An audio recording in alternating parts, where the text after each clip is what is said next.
ফুলের কুঁড়ি আমি কিন্তু কখনোই গাছ থেকে ছিঁড়ি না, কিন্তু আজ হঠাৎ আমার কি হলো যে আমি গাছ থেকে ফুলের কুঁড়িগুলো তুলে ফেললাম।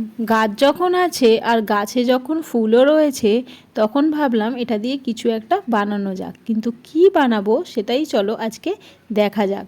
তোমরা কি কিছু বুঝতে পারছো যে আমি আজকে ঠিক কি বানাতে চলেছি? কিছুদিন পরেই রয়েছে রাখি উৎসব, আর এই রাখি উৎসবের জন্য আমি বানাচ্ছি রাখি। বাজারে তো অনেক ধরনের রাখি কিনতে পাওয়া যায়, কিন্তু নিজের হাতে রাখি বানানোর মধ্যে একটা ভালোবাসা এবং একটা ইমোশনও থাকে।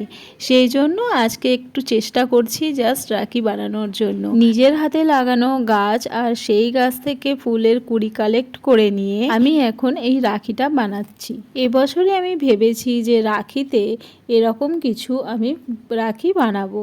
যদিও এই রাখিগুলো আর্টিফিশিয়াল রাখির মতো বা বাজারে কেনা রাখির মতো অনেক দিন থাকবে না, এটা একদিনেই নষ্ট হয়ে যাবে, কিন্তু তাও এই ফুলগুলো দিয়ে বানানো রাখি দেখতে সুন্দর লাগবে। আর ছোট ছোট ভাই বোনেদের যখন এটা পরানো হবে তারা বেশ কিন্তু আনন্দ পাবে। আমি কিন্তু কোনোদিনও এইভাবে রাখি বানাইনি, এই প্রথম এবছরেই এই ফুলের রাখিটা ট্রাই করলাম। আমার এই রাখিটা কিন্তু বানানো কমপ্লিট হয়ে গেছে। তো রাখিটা কেমন হয়েছে তোমরা আমাকে কিন্তু জানিও।